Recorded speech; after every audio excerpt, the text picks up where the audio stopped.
Hello everyone and welcome back to the 343 Football Podcast.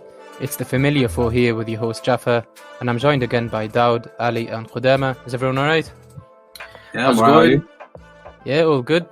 Just thought to start a new little thing for us in the podcast this week. Just a small icebreaker. I want to test your football knowledge, lads. I mean, this podcast is all about us talking about football, and you'd like to think that four of us are pretty knowledgeable on the topic. So it's going to be a small trivia question I'm going to ask you, and if no one knows the answer straight away, don't worry, listener. We're not going to be spending 10 minutes of silence while they're thinking.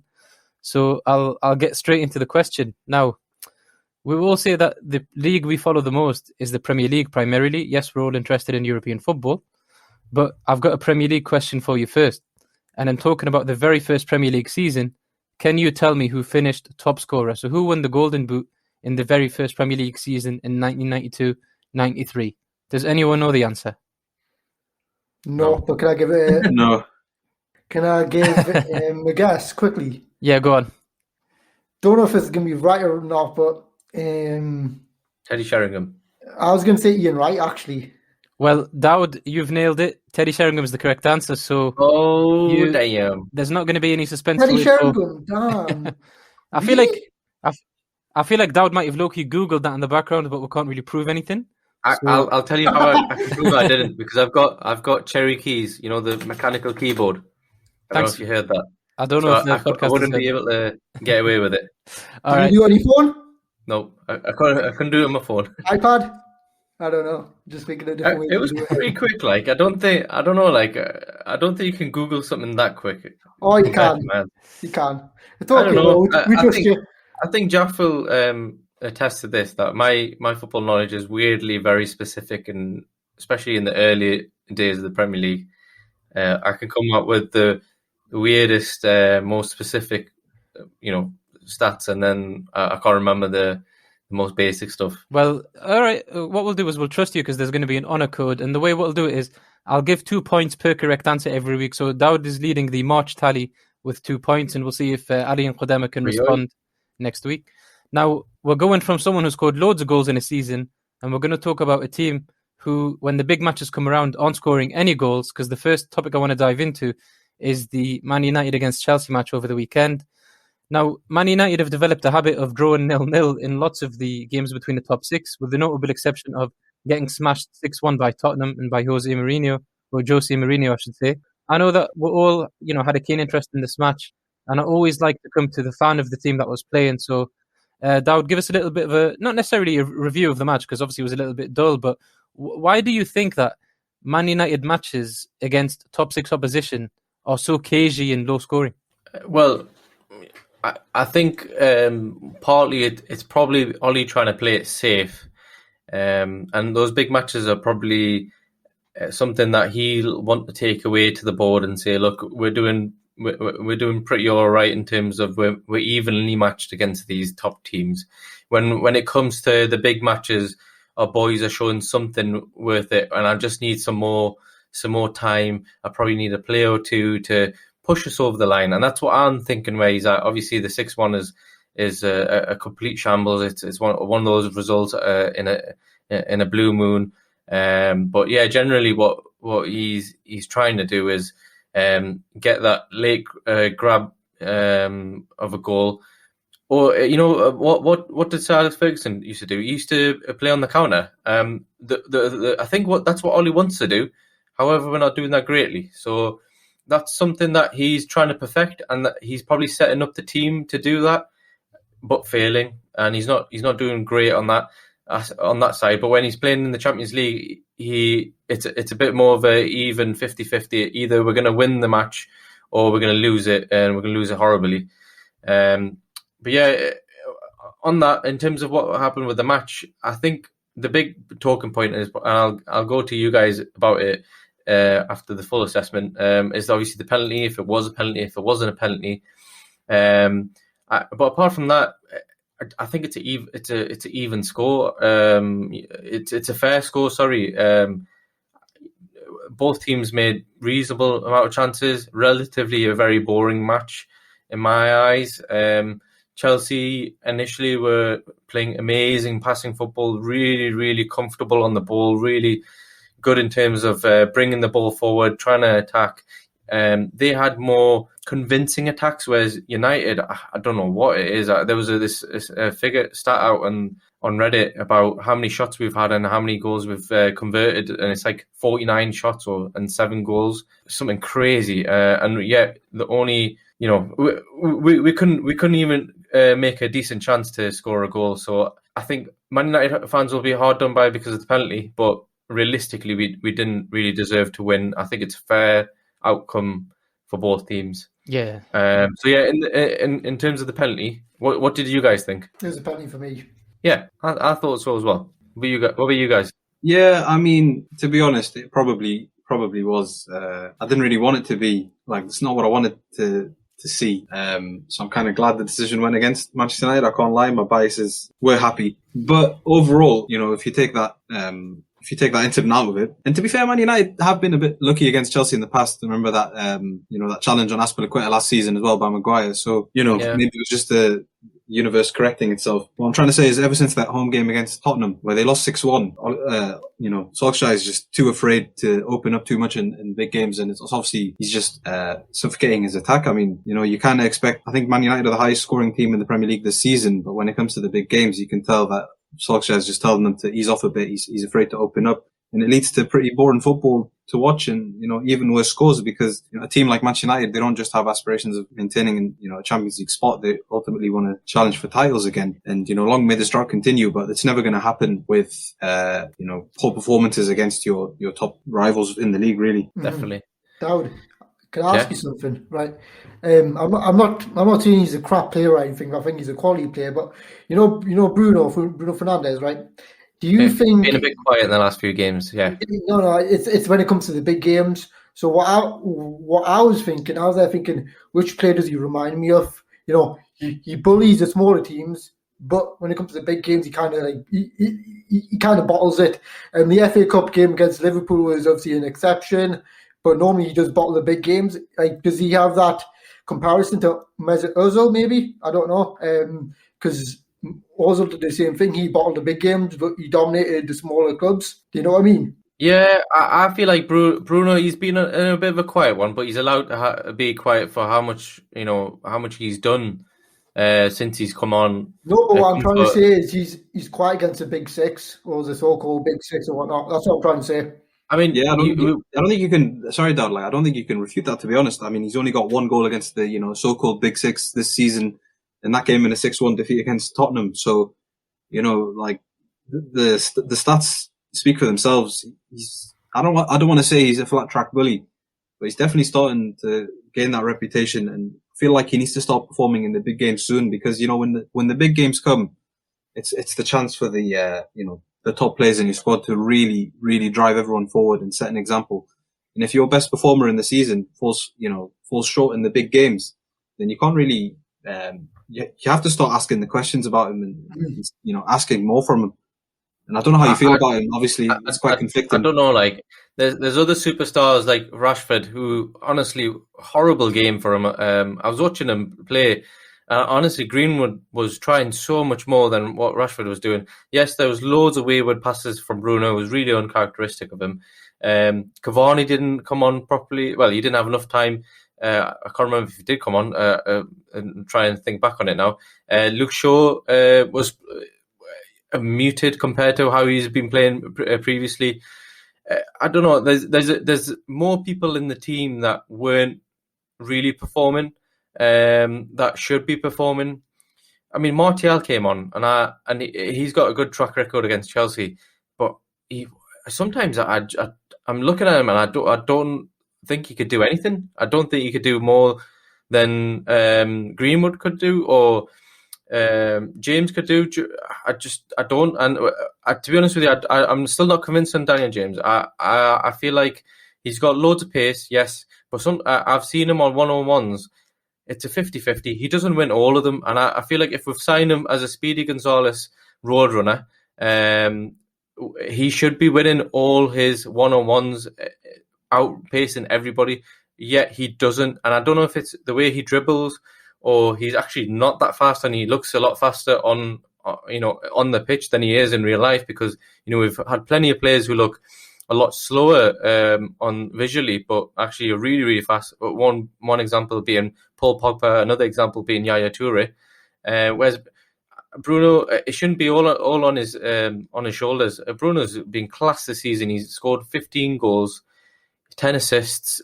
Yes, a lot of them have been pens, but I don't think. I think we can give him a lot of leeway in that sense. But I think the other superstars are supposed to be in the Man United team need to step up. All right. I mean, that's a good summation of the Man United issues of the match. What about Chelsea? I'll come to you, Qudama. Obviously, their situation is a little bit different because, Thomas Tuchel is still relatively new to the job, so he hasn't had enough time, to mold the team in his image. But were you impressed by what you saw from Chelsea, or do you think that, they've still got a long way to go to progress as a team based on the, just on that match alone, really? It was difficult for them to really do anything against the way Man United set up. I mean, they were the home team. They did try to be a bit more positive. I thought they were pretty poor in the first half, especially. And then, they came out in the second half. Tuchel's obviously, had a go at them, or maybe demanded more of them at half time. And, they had a few chances. I think it was it Giroud that should have scored one? I can't remember who the chance fell to. But yeah, overall, I think Tuchel right now has seemed to prioritize defensive stability first. And, the attack is a bit lacking, as we already know, even though they've spent so much money. I thought Ziyech had a particularly poor game.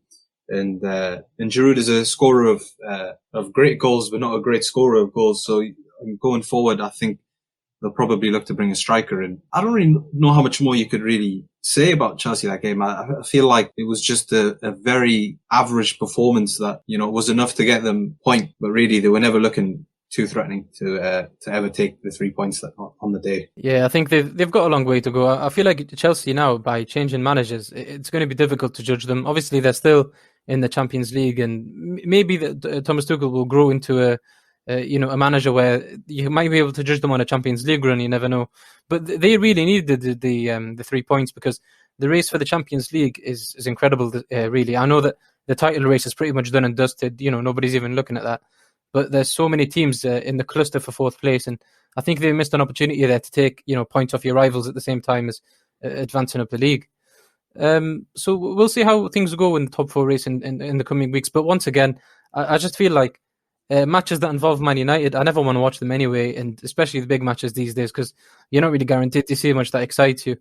Now, one bit of news that you can call it exciting, I suppose, because it came out of left field, but Barcelona have been in the headlines because their president, or shall I say former president, Josep Maria Bartomeu, was arrested this week.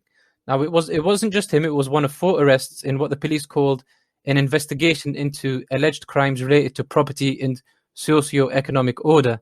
Obviously, that's a very fancy sentence, as they put it, and it's not very good for the image of the club Barcelona. So I sort of want to pitch to you guys, not necessarily about the reasons that the arrests were made, but more about where does this leave Barcelona as a club? This club that was so dominant when Guardiola took over, and were successful anyway even before the Pep era.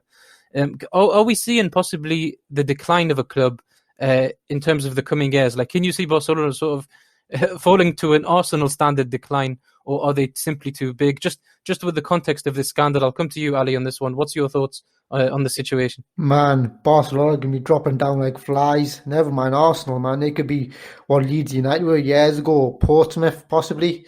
If you look at it, the reason why I think that is because they're in a lot of debt as well. Look at the amount of debt they're in. The players they've brought in, like Coutinho, Dembele, Griezmann. They're spending their money really badly, and they want to talk about the actual club want to talk about the Barcelona way. I just don't see it. I just see it as a rip-off Real Madrid. At least Real Madrid say, yeah, we spend the most money and we are the Galacticos.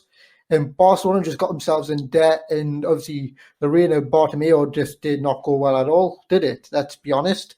And now with this alleged scandal, and with Messi so-called leaving the club possibly in the future, what's going to happen to arguably one of the greatest football clubs ever. I think the Portsmouth comparisons, I understand why you're saying it, because the way you explained it, you're right. It looks like it could potentially be incredibly disastrous. But obviously there are certain sort of levels that you can fall to, and the Portsmouth level was falling 2 divisions in the English pyramid. I don't think I can see Barcelona in the 3rd division of Spanish football. But they're in debt. Then on top of that, they want to obviously restructure the new camp as well. Like, how they can get all this funding, and especially with the global pandemic right now, they're screwed. Yeah, I feel like their only potential hope of like a saving grace really would be to be able to churn out academy talent that will be ready for the first team, or be able to sell them on for profit to invest in the first team as well. Because, in terms of them buying their own players at the moment, if you look at the amount of money that's not really paid off for them in recent years, like, let's talk about the Coutinho transfer first of all. I mean, bloody hell, talk about a minimalistic return for such a large sum. I mean, the most significant impact of that transfer was watching him score against them as they were humiliated in the Champions League. That's just that's just painful to think about if I was a Barcelona fan. But it's not just those transfers. It's like the little tiny ones, like Andre Gomes, who's at Everton right now. These little ones, Yerry Mina, and like these other little transfers. Obviously, they add up. Obviously, they've made they sold them on, but like it's still an inconvenience. I'm pretty sure who is that defender who paired up with Piqué in the 2014-2015 season? Not Mascherano. I can't remember if he was ginger, but he was baldy. Jeremy Mateo. Yeah, him. Yeah, like it was useless. It was really bad the way they spent the money. Like, they could be a bit more sensible. Vermaelen at one point. I know he was a backup. Vermaelen, but exactly, like Vermaelen, like it was 12-13 million from Arsenal. Arsene Wenger was like shaking his hands, like, thank God I can get rid of this guy.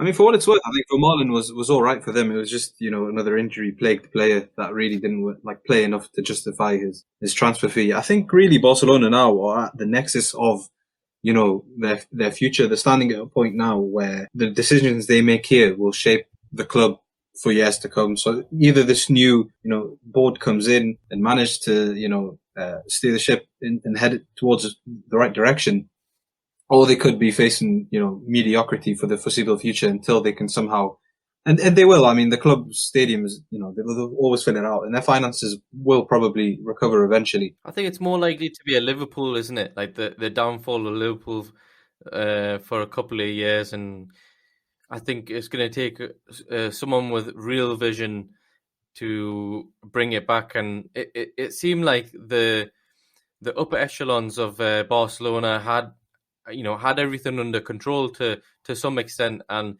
sometimes you win, sometimes you lose, and a lot of their signings were losing, and obviously with everything going on with the allegations of Bartomeu, he left in October, didn't he? And they've got an interim president in the meanwhile, and they're still trying to fight on the new president, and nearly every single president, potential president, has said, if I get voted, I will make Messi stay. Messi is everything that we want Barcelona Football Club to be, and use the La Masia Academy, and all the dead weight will be shifted, and they're still, I think, too fixated on Messi. Yeah, but there's a reason behind that, Dowd. You look globally and you look at the commercial side of things. Working for him. Yeah, but if you look at in terms of you on the pitch. Yeah, but Dowd, what I'm trying to say is from a commercial side of things, probably apart from the city of Barcelona, obviously it's a global club, right? Maybe it's majority of them support Barcelona because of Messi. Maybe they might start changing allegiances and go to wherever Messi goes. That's a big thing. I don't know. I mean, I don't think that's global fans. I mean, Ali's probably right that there will definitely be those kind of bandwagon casuals. Look at these filthy animals which start supporting Manchester United because they see a couple of good years. You know what I mean? Like, these things happen. Come on, man. Like, if you want any proof, really, you can just follow the Ronaldo trajectory, because Man United fans became Real Madrid fans, who became Juventus fans, basically following him around because he's such a popular, footballing icon. So I do agree, but I think that's probably the least of Barcelona's worries, because yes, when Messi leaves, the club's going to change a lot. He was basically the reason, even in their sort of average years, that they ended up winning a league title or a Copa del Rey here and there. He's never been enough on his own to carry them to the Champions League, to be fair. Like, as much as I love the guy, I think he's the greatest player in the world. You always need a supporting cast worthy of winning the Champions League. But I think the other thing as well, I want to go back to Ali's points that you were talking about, the transfers. Mm-hmm. Bad transfers that hit the club pockets happens to every club. Well, look at Real Madrid, for example. You've got The Luka Jovic transfer, the Hazard transfer, they haven't exactly worked out. So you take those hits and you take those misses with transfers, and clubs like Man United, Chelsea, all of them have flopped on big money signings. For me, the biggest worry with Barcelona is the disharmony that permeates throughout the entire club. Like, for example, this one of the alleged things that Bartomeu did, which led to his disgraced exit from the club, was that he hired a social media firm to create bot accounts to slander the players online. Now, what would compel a club president to sort of reach that point where he wants to defend himself by putting the heat on the players for underperforming? And these aren't even genuine takes from genuine fans. These are just bots having a go.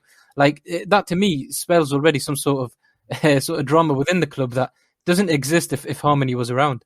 And in terms of the way Messi wants to leave, and in terms of the way they've been bottling really, really sort of highlight your Champions League knockout rounds, like 3 years in a row, you've got the Roma one, the Liverpool one, the Bayern one, all these humiliations.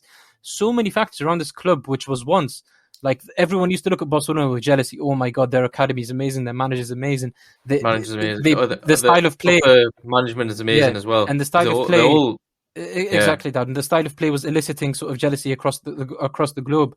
How this club can, basically do a 180 where even like small clubs like a Newcastle or a Brighton or a Blackburn would look at a team like Barcelona and a club like Barcelona and go, well, I wouldn't want to be run like that, would I? And they've all got like pretty poor ownership. So it's not necessarily the transfers. I just feel like it's an amalgamation of everything.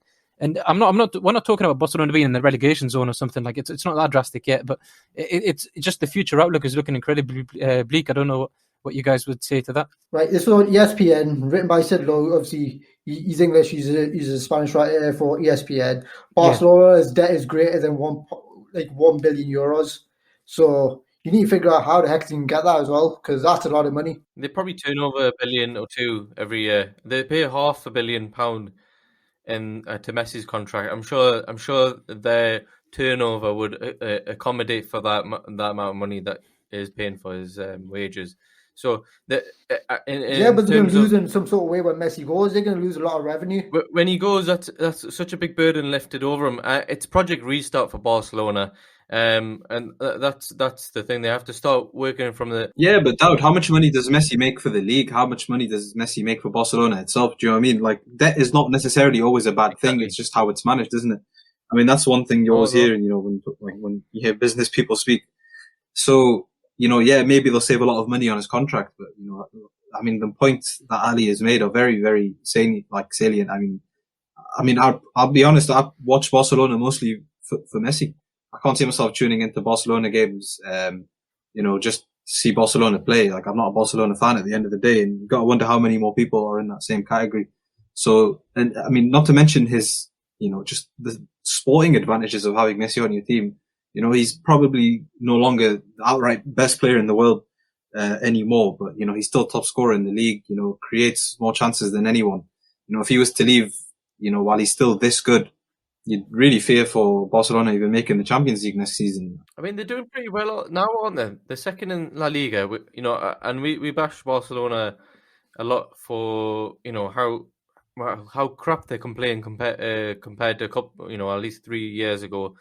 The 53 points, 5 points off the top. Atletico have got a game in hand, and you think actually it's not that bad compared to what it could be, and then compared to on the surface of things, how everything's exploding with Barcelona's director and everything. Yeah, no doubt. But how much is that? How much is that down to Messi being, still an unbelievable footballer? Yeah.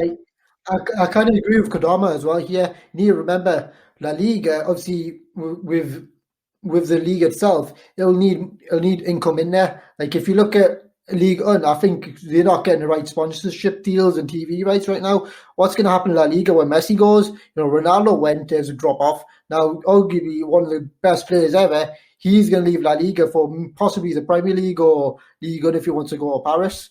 Like, that's going to be a big drop-off. You need to remember that. It's not just going to impact Barcelona as a football club. It's going to affect the whole area of Catalan. And on top of that, it's going to affect La Liga in general. Yeah, definitely. I think it's a scary time for the club. And like I said before, I mean, the decisions they make now are ultimately the most important. Because, as good as Messi is, and as much as he's had an impact on the league, as well as the club, as well as the entire country of Spain. Barcelona was there before Messi; it'll be there after Messi. As cheesy as that sounds, it's just how they really, go ahead. I mean, if you look at Real Madrid, a lot of people at the time said they let go of Cristiano Ronaldo at the right time, if you remember. And now a lot of people, especially Real Madrid fans, are regretting it, saying how much his longevity was unexpected. I mean, he's 36, still top scorer of a top 5 league. So, maybe they'll see Messi leaving as the start of a new era, and it might be coming too soon for them. Dowd, let me basically say this, right? When Alex Ferguson left Manchester United, how bad was that for the club? Yeah, it was devastating. Right. Okay. Right. Messi is basically the football version of Sir Alex Ferguson. That's the only way I can get this in your head somehow. So the way Alex Ferguson left your club, it was disarray everywhere. You got Moisey here. You got that guy from like Full Time Devils or whatever. Give the job to Giggsy or whatever. You have that idiot there. Like it's gonna have some implications. That's what I'm trying to say.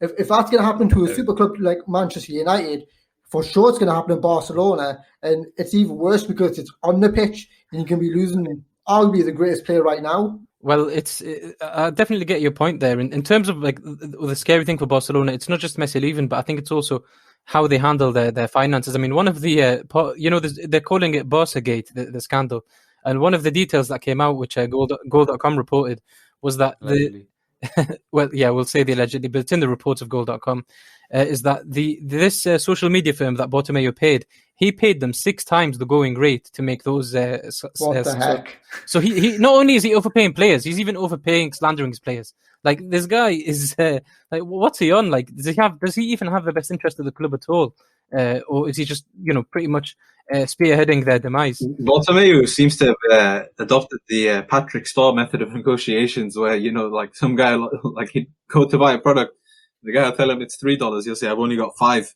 And then just overpay every time he buys something, man. Honestly. Yeah. Well, I know he resigned himself, but he's trying to get people against Messi. Yeah, it's just crazy. Like going against your own roots. And I know with people and I've seen some documentaries, and the way the culture is in Barcelona, the football club is the family. And I felt like this is one of those going against those, like when you see those Italian movies and it's like you're doing something against your own Italian mob. It's one of those things. It's really unheard of. It's like honor bound, basically. It's like you go against honor. Yeah. Okay. Absolutely, like slanderous. I remember there was like a few years ago where Bartomeu gave a speech to Harvard Business School or something. Can someone ring up those students and just make sure they've forgotten everything from that speech? I feel like in years to come there'll be studies into how not to run a football club by Bartomeu. I mean, the guy was given the tools to success in every way to run a football club after that period of dominance by Barcelona. And I don't like the speed in which they threw it away is honestly impressive. No, it's a shame really, because I think that when they won the treble in 2015. And they had a front three of Neymar, Messi, and Suarez. I bet you every Barcelona fan couldn't believe their luck that they transitioned from the Guardiola era to still having so much to look forward to and enjoy. And just a couple of years later, or 2 or 3 years later, it's all gone to shit. Like, I mean, by the way, I'm not going to be here and play a violin for Barcelona, because the amount of success that their fans have gotten to experience is like, I would take a tenth of it. Not only that, I mean, like, not only that, look. Even 2 seasons ago, they were in a Champions League semi-final, and they, 3 seasons ago, they won the league. Like 2 seasons ago, they won the league. If this is your dark period as a football club, I mean, cry me a river. Like, yeah, it's a elite football club, but I mean, they've still got so much to show for their efforts in recent years. Even as they're playing a semi-final of the domestic cup right now. I mean, as a Newcastle fan, a semi-final of the domestic cup would be, best season ever. So, yeah, I mean, maybe we're too biased, but I can't really feel too sorry for them. Well, I think it's been bubbling up for a while. I don't know if you guys remember Sandro Rosell, the guy who was there before Bartomeu, and he did a lot of dodgy things. He ended up in jail as well. Yeah, because of the Neymar transfer. What happened with Dembele's transfer was a little bit allegedly some stuff going on there. A lot of the finances possibly, and in this case, Ali, you might agree, might have started with, things in his presidency that have trickled through, and those type of practices that really are the short-term thinking. While he was in his presidency, to see how things would go through, and not really caring much about the finance aspect of trying to maintain the football club at a high level, while also not going into debt. Personally speaking, I think Barcelona have screwed themselves a few times in the past as well. It's just not the first time. Like years ago, when obviously we were kids, remember when Madrid got Luis Figo, and they were like, okay, like the Barcelona, I think president at the time was saying, I obviously don't know the actual story, but this is what I remember by memory from what I read, was like, you're going to see at Barcelona, if you have his release clause, nothing's going to happen. What you call him, the Real Madrid president, what's he called? Florentino Perez. Yeah, man like Perez, right?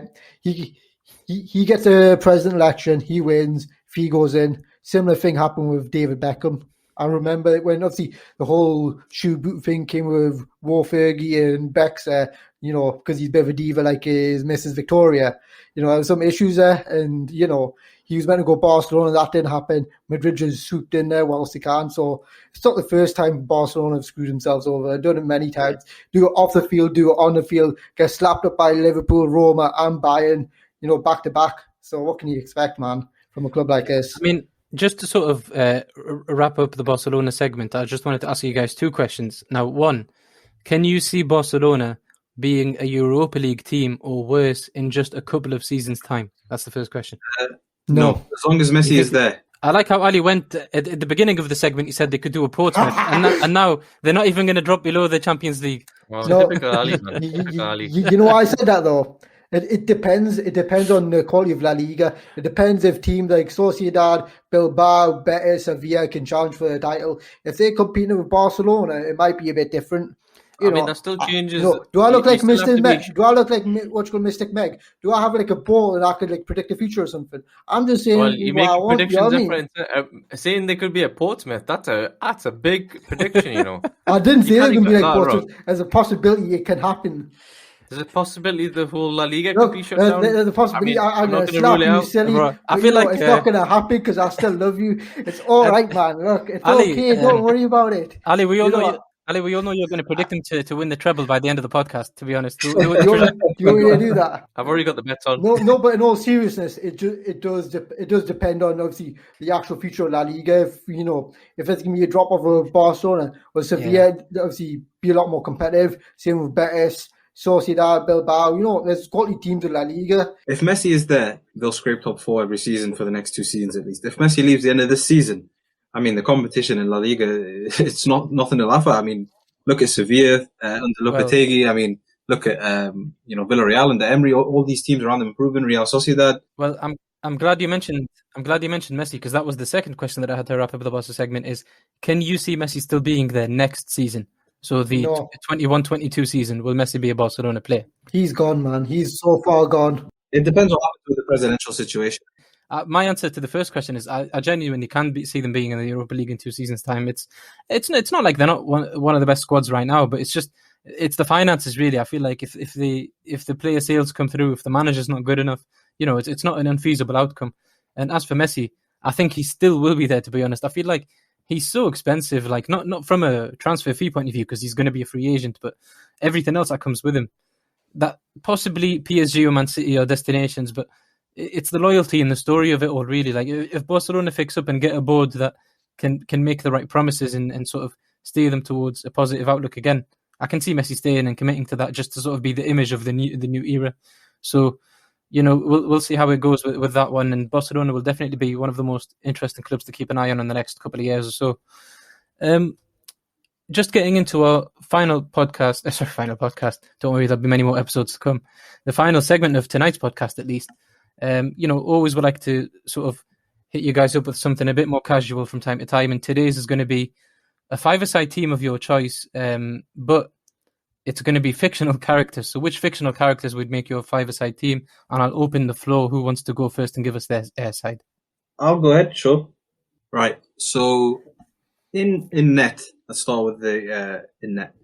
I feel like you really want someone who can, stretch themselves and basically cover the entire net. So, Elastigirl from the Incredibles, the mum. I feel like, put her in net, like someone whips it like with insane curve. Like she'll just, extend her arm out. That's, no goals happening there. In defense, you just want someone who can, really use their strength. So who else are you going to look at besides the Hulk? Do you know what I mean? Like that guy trying to go for a 50-50 with the Hulk. I mean, you're probably going to end up in the stands, Didn't he already play for Porto?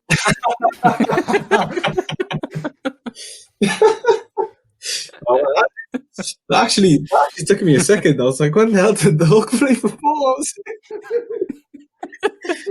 Yeah, it was a deleted scene in one of his movies. Like Bruce Banner's has been on a journeyman career, man. But yeah, who else?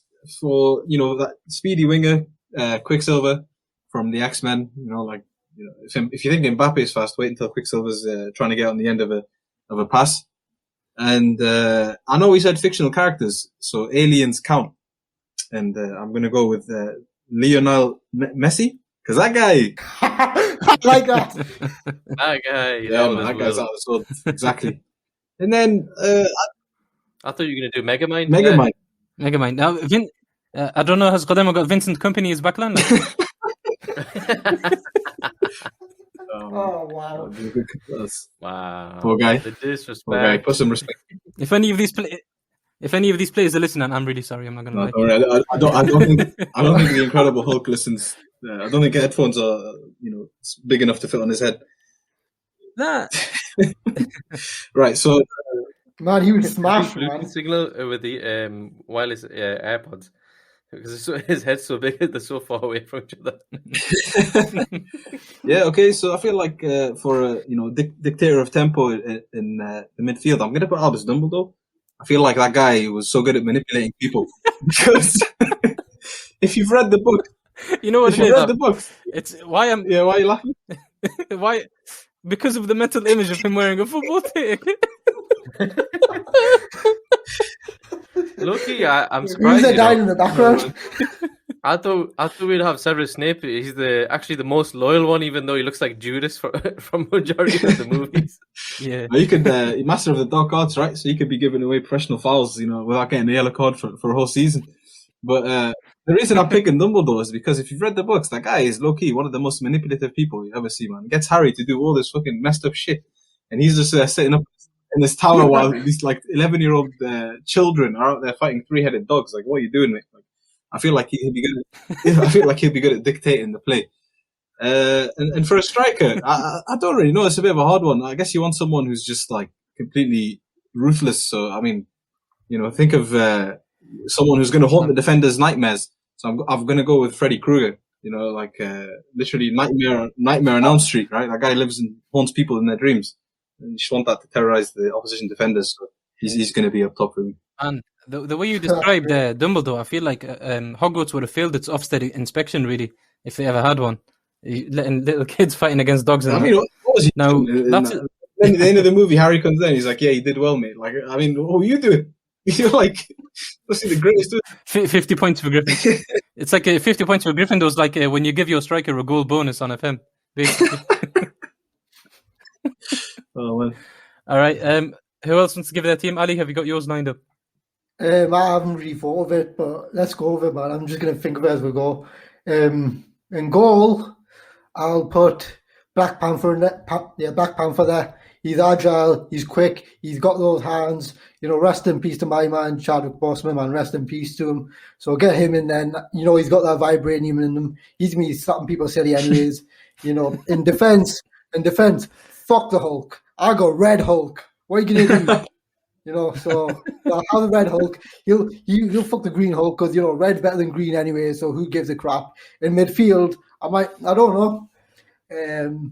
I was thinking, I mentioned earlier in the group chat, Doctor Strange or Scarlet Witch, they can manipulate stuff. But, just for the whim that way, let's put Scarlet Witch in there. Why not? How many players have I said there? I think you had 3. 3, right? I got 2 more, right? Okay, right. Let's get this right. Okay. my two strikers, you're going to have everyone's friendly neighborhood friend, Spider-Man. You know, he's quick, he's friendly, he gets the job done. And playing alongside him, we're going to have the God, the Norse God, for, you know, you just look at the size of him. Look where Chris Hemsworth plays him. Man, he is a built man. He's your equivalent of Cristiano Ronaldo. That's just what I'm saying right now. You know, so man, if you had to play Ronaldo in a movie, it wouldn't be a great job. But like how muscular he is, freaking heck. You know, that's my top five.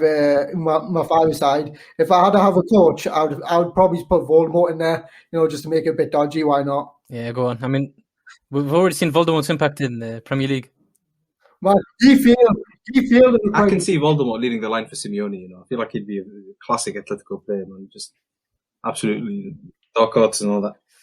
I feel like Spider-Man would be better for in goal. Like literally any shot that's out of his reach, you just swing a web and it'll stop it on the goal line. Like I was thinking between Spider-Man and Black Panther, but I can't want to put Black Panther in there. I thought, you know, he's a bit taller, he has that reach, and I don't know, he could like take the ball out, like he'll pop the ball if he's not happy. So there you go. I don't have a 5 personally, but I'll give you one who's going to be my ball-winning midfielder, which is going to be Mr. Incredible, because I feel like Mr. Incredible's on the ball, like he's just going to bounce off him. He can just stand in the middle, get people to bounce off him until everyone's knackered, and just tap it in the net when everyone's done.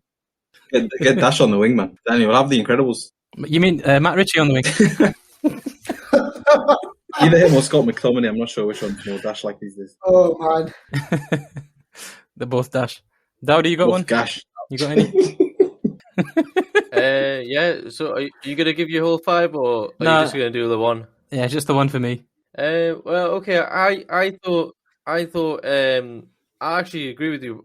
Spider-Man and net, just because of the versatility. But then I would probably get Ash Ketchum for the corners, because he's got to catch them all. Blastoise! I forgot about Blastoise in defense. Oh. Yeah. Right. So I know you guys said Hulk, but you know, I went for Godzilla, to be honest with you. You know, I know there's a movie coming. Look. There's always movies about King Kong's going to be Godzilla now. King Kong's going to belly bounce him, man. Sorry? King Kong will belly bounce Godzilla away. Oh man, I should put King Kong in instead of Blastoise and Red Hulk. Sorry, they can make the subs bench. Well, yeah, that's the thing. So Hulk versus Godzilla, who's going to win? Hulk, 100%. Yeah. Godzilla's a bit boring, though. I don't like him. You know who would be good to have in your squad? The genie from Aladdin, because every time he gets booked, he can just look like someone else on the next attack. Referee will get confused. He'll never remember who he was. I'm starting to think these pitches are going to need the ground's going to hang him, man. Imagine trying to come in a half time to sort out any scuffs in the pitch when Godzilla's been on a run down the wing. They need a big enough pitch. So I've also got Superman. Obviously, I just think he's just an all-rounder, very versatile. If you looked at his FIFA ratings, he's 99 in everything. Vision. I'm saying, remember Jan Vertonghen with the Superman celebrations back when he used to score for Spurs? Oh, yeah. And when he used to actually drive down the wing, well, up as a fullback. The thing about Superman as well is that he will give you the most aesthetically pleasing diving headers of all time, like the most horizontal diving header you could ever imagine. Will be Superman's. Yeah, 100%. And then I was thinking, I need someone with a lot of utility, someone with a lot of knowledge, and someone who can think, on the ball, and is very resourceful. I was thinking Batman, but then I thought Dwight Schrute from The Office. That guy, very resourceful. To be fair, do you know what I mean? If you watch The Office, that guy somehow knows everybody and anybody to get anything, man. So yeah, I'd probably play Dwight Schrute, to be fair. That's probably my most serious. No, Dwight Schrute is the kind of player that makes me think like he would play with a tucked-in shirt into his shorts like a Lee Catmull. Like I can imagine him just, looking like a player. Oh yeah, I mean he's literally a Farmers League footballer. Let's be honest. Yeah. He fit into League One perfectly. And then the last player is Optimus Prime, just because of the versatility. When it becomes football or when it becomes Rocket League, either the one. He's suited for both of them. So yeah, those are mine. Okay. I mean, for all of our teams, I will nominate the manager to be Steve Bruce, because it's about as fictional as it gets that he's in charge of a football club. Let's be honest. The guy and his tactics. So, we've all got our manager. He can just be on the sideline instructing them all. to do go on Joe. That's what you got to be doing. That's the typical Steve Bruce instructions. So he's the perfect manager for all these teams. And I mean, Porky Pig. Do you know what I mean? He's based on him, isn't he? Or is he actually a real life character? To be honest, with the amount of commotion that's going to be happening on the pitch, I feel like Steve Bruce is the only manager like in world football that has a voice loud enough to penetrate that. So he'd be the only one to get his instructions across. And yet he wasn't able to instruct Newcastle's players to mark up properly for the goal they conceded against Wolves. Because I don't know why I'm going into a serious football discussion out of nowhere with this segment, but when Emil Kraft came off injured against Wolves, chest, don't worry. Yeah, go on. I will. You can get it off your chest, Carol. When Emil Kraft came off injured against Wolves, obviously you've lost your right back. You need to do a reshuffle. So he puts on Jacob Murphy, right? And Jacob Murphy's been playing right wing back in certain occasions. And when your right back comes off, that's the natural place for him. Where does he go when he steps onto the pitch? He goes left wing. Hayden has to drop in right back. Now the midfield and the defence is all over the place. They put across Ruben Neves. They're really, not the kind of guy that you'd expect to dominate aerially, and he scores a header. So the Steve Bruce communication, he can be as loud as he wants to be, but if he's not good enough to communicate, then Newcastle end up suffering for it. But I'll end the Newcastle section there. All right. Thanks a lot for that one, lads. Has anyone got anything else they just want to discuss in general about football that's happened this week or anything? Any other section for anyone else? No, but I did want to say, for all the talk we talked about, we spoke about Barcelona's demise. They are up 1-0 against Sevilla right this second. So, shows how much we know. All right, Daud, wrap us up, please, as always. So yeah, guys, thanks for this week's episode again. Follow us on Facebook with the Dressing Room, where you can find out where we post our episodes. First, you can find us on YouTube, the Dressing Room, where we're posting videos as well. Please like, comment, subscribe, and share it to your family and friends. Let us know in the comment section in YouTube or on the Facebook group, or even email us on thedressingroom9@gmail.com. And we're also on Instagram. So yeah, TD Room 9, find us all there, and that's a wrap for this week. So thank you again. Lads, take care. Thank you.